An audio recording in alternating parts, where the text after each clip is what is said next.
mbega Queen uyo mugabo ni wenyene abo bana babiri ufise kuri uno munsi canke abo bana umwe wese wafise umuzungu cyangwa umunyaburayi cyangwa umunyamerika cyangwa umuki sinze Queen mbega ibintu byo byaravuzwe yuko wewe wicandaga umuti kugira ngo ukundwe n'abagabo nyene b'abanyamahanga bafise inoti bimeze gute baba bakubeshera canke ufise igikundira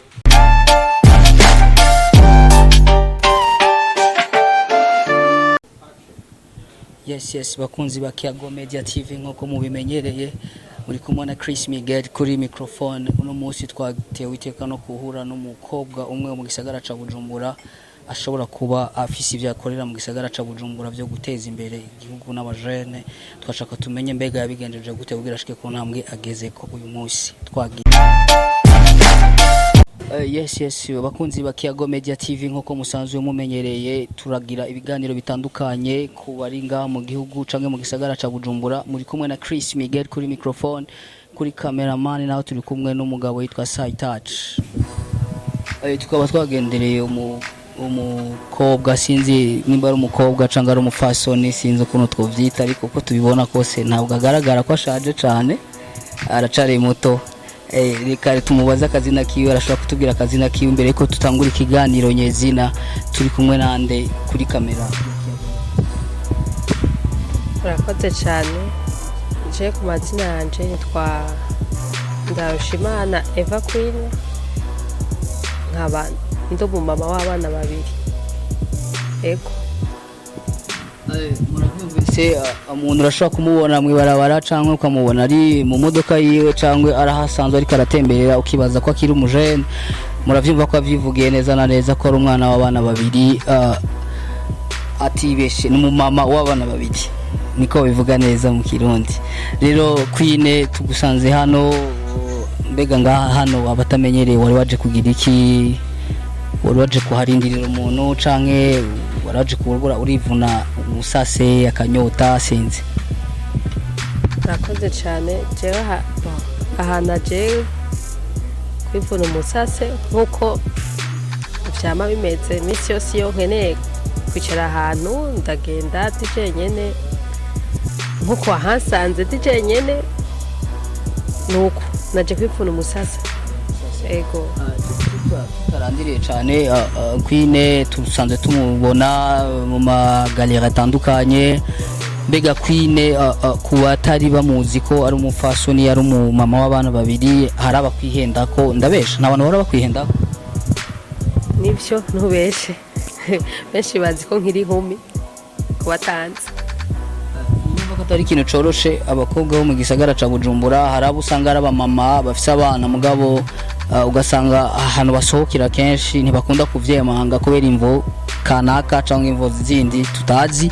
ariko murumva ko Queen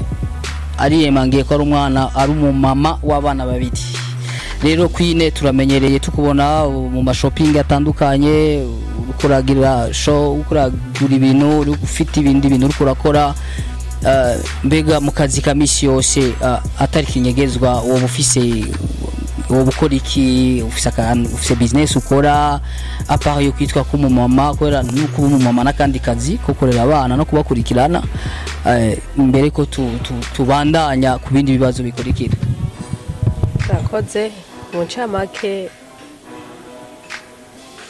sije kuvuga ivyo nkora kuko is my private life ariko mbabaresha kuko ndakubwiye ariko vuba cyane nzobishaka kumugaragara murakoze yes muravyumva cyane Kiago Media TV abari muri diaspora abari mu mahanga n'abari mu ntara za ruguru badukurikiranira hafi turindire ibintu bishasha vya Queen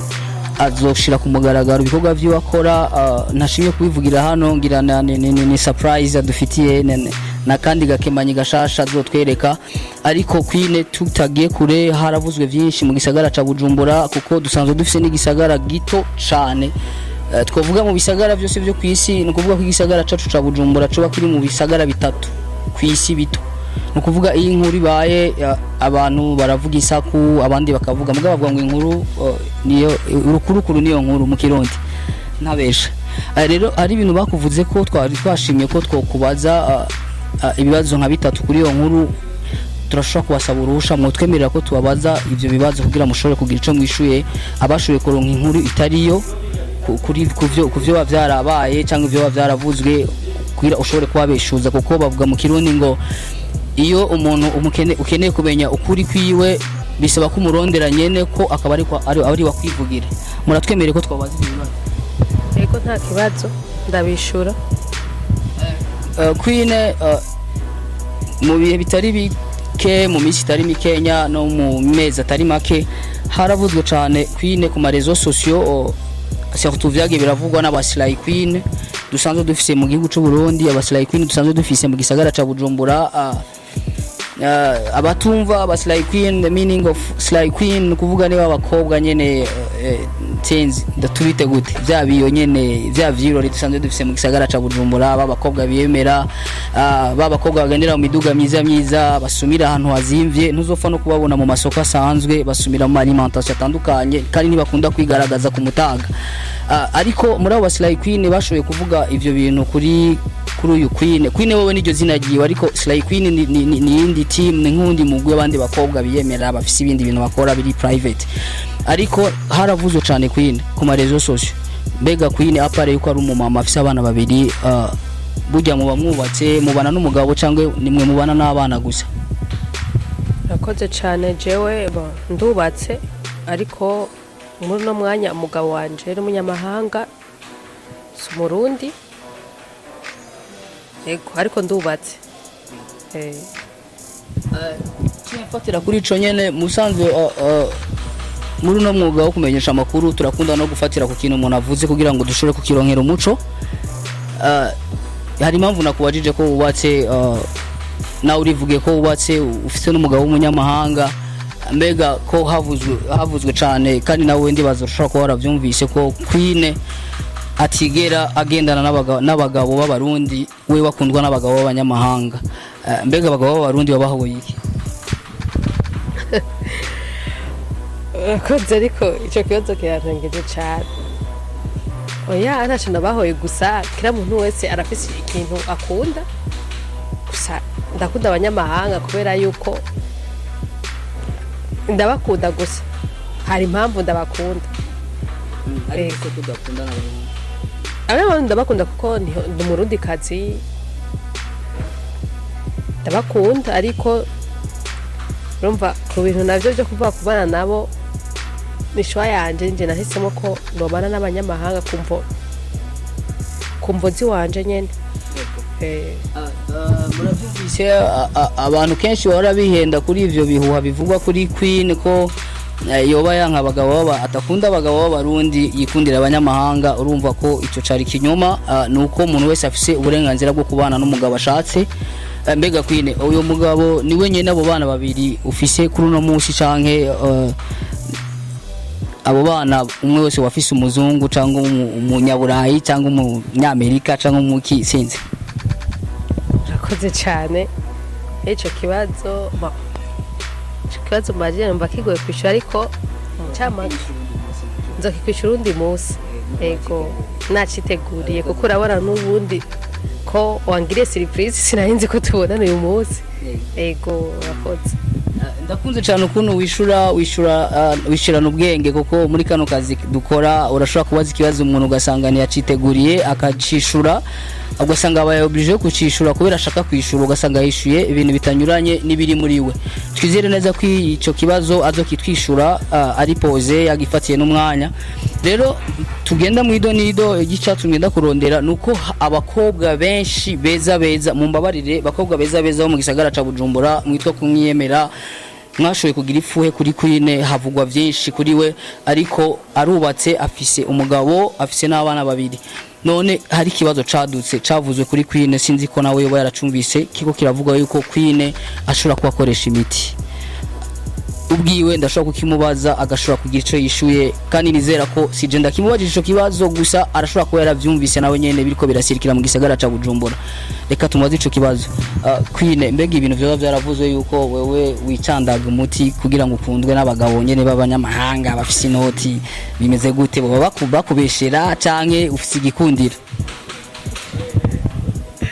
urakoze cyane Chris, numva nicyo kibazo kitwengeje cyane rwose.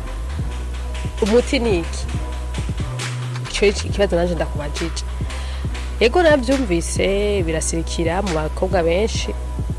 ariko byashaka kugenda senga Chris, ndasenga kandi cyane, kandi nibaza kubesha mu buzima. Ivyo by'imiti bavuga, ikintu cyose kira muntu wose afise destin yiwe, kandi kira muntu wose aravukana umugisha wiwe. Nibisigura yuko iyo uronse ikintu ari umuti uba wakoze, no hari abantu bavukana umugisha wabo. Nanje rero noboye ko ari uwo mugisha no baravukanye. Je nta muti nkoresha, nta n'urasagura ku mubiri wanje, nubwo woraba ku mubiri wanje urera, nta rurasago mfise. Ariko nk'abo babivuga abakogora bazi, turi abantu biyumvira ibintu byinshi cyane. Abonye mungana mwarakuranye, akabona aho ugeze ubu, ufise imodoka, ufise iki, aca yimvira birebire. kandi nitwa yawe kuyumvira me je kuri ico kintu cyo kuvuga ngo imiti, ivyo ntavyo nzi vraiment, naco ndabizi ko kuko kuva nakavukana wambesha nta kintu cy'umuti ndakoresha kiretse yindi batwina tukiri abana. Nayo kuvuga ngo ibintu by'imiti ngo kugira abagabo bankunde bagira ikino, je nemera Imana yo mwijuru gusa. Ego urakoze. Inyuma y'icyo gihuhusi kikumaze kw'igihe havugwa ko Queen amahirwe yose agira, Queen ntabwo bafise yuko n'umugabo bari kumwe nawe yumuheba niyo Burundi, umuntu afise amahera menshi, umunyamahanga yomukunda.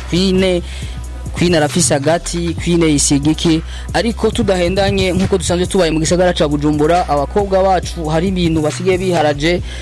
basigaye baja kuri baba mama bo mu Buyenzi, sinzi ngo ibintu babagirira kugira bashobore kuronka amachance y'abagabo bafite amafaranga canke iki. Ivyo bintu harano nawo wowe umaze kuvyumva muri circulation ko basigaye bagenda kurondera ako kantu?